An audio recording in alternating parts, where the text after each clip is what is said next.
Wewe unania hivyo nini? Sasa huwa hajaja mteja hata mmoja. Kwa hiyo kuni moyo ulikuwa umepiga kuanzia huko na usikia. Nimebandika mabango kutoka Msongola hadi Temeke ya udalali. Hajaja mteja hata wewe. Oya, nimesikia kwanza moyo kuanzia huko nikashtuka kwanza nikasema ni mnyama ametokea ama nini? Oya, vipi? Oa, piga hata simu na nimebandika vibango dalali. Nimeandika hivi. Na nyumba, viwanja. Yaani vyote yaani ardhi na majengo yote unaudalalia lakini hamna kitu. Mimi hata ukitaka nikuadie mahiki.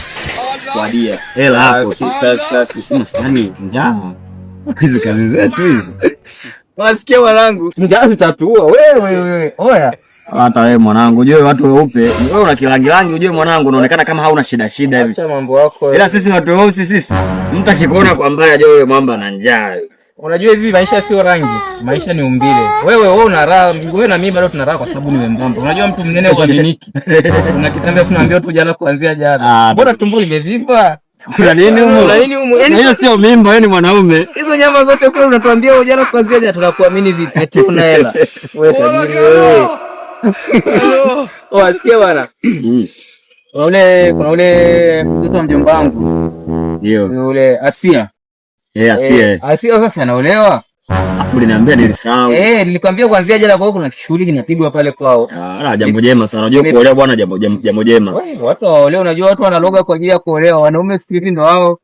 Sasa wapate hela ndo waoe. Hela zipatikane. Hazipatikana, zinatafuta kila siku, haziishi.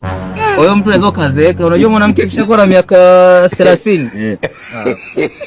Kwanza kusema inelo.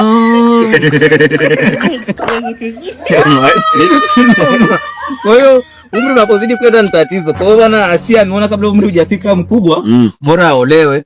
Kwa hiyo sasa pale nimepita. Mimi ni miongoni mwa watu wa kamati kwa wale kwenye misosi. Husika na kila kitu. Siku hizi mwanangu unapata dili mwanangu. Unajua ukishakuwa na njaa kama umeona hela zipatikane, tafuta hata misosi mwanangu.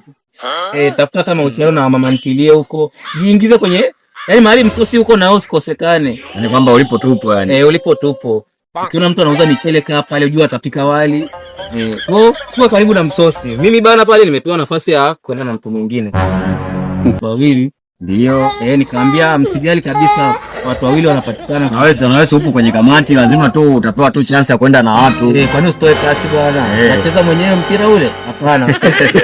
Kwa hiyo nikasema ngoja nikuchukue mwanangu, nikamwambia na mwanangu hapa twende naye wawili.